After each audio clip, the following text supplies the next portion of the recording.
Opposition figures in Georgia say they're being targeted. Gia Japaridze used to be the country's ambassador to Cyprus.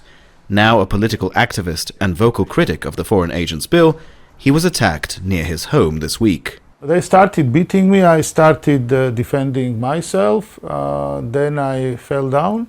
They started beating with the sticks, food, everything.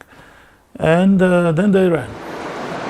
The bill requires media and other organizations receiving 20% or more of their funding from abroad to register as agents of foreign influence.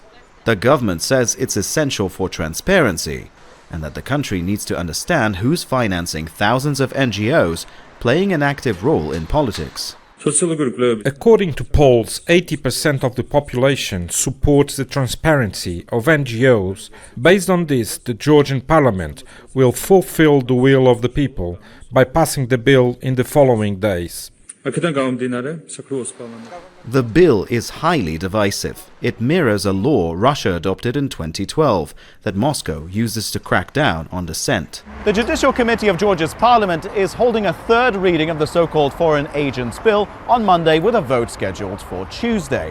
Now, the president has promised to veto this bill should it make it through the readings. But the thing is that the ruling party, the Georgian Dream Party, and its allies, they have so many seats in parliament that they can override any presidential veto should there be one.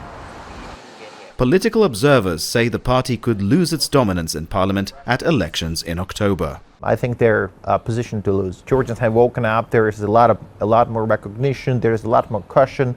There's a lot more external pressure actually supporting the free will of Georgians that the government is trying to hijack and oppress. The European Union has called the bill anti-democratic, saying it could end Georgia's ambitions to join the EU. And this is scaring the business community. One of Georgia's chief exports is wine, with 2/3 going to Russia. Producers have high hopes for joining the EU, because if the bid fails, all the informed and capable people will leave the country, so this is one that can happen. And then, of course, it all depends how it will influence the markets. If the markets are also closed, if it gets more difficult to reach out to Europe, Tensions are running high in anticipation of Tuesday's vote, because so much is at stake for Georgia. Dmitry Medvedenko, Al Jazeera, Tbilisi. Make sure to subscribe to our channel to get the latest news from Al Jazeera.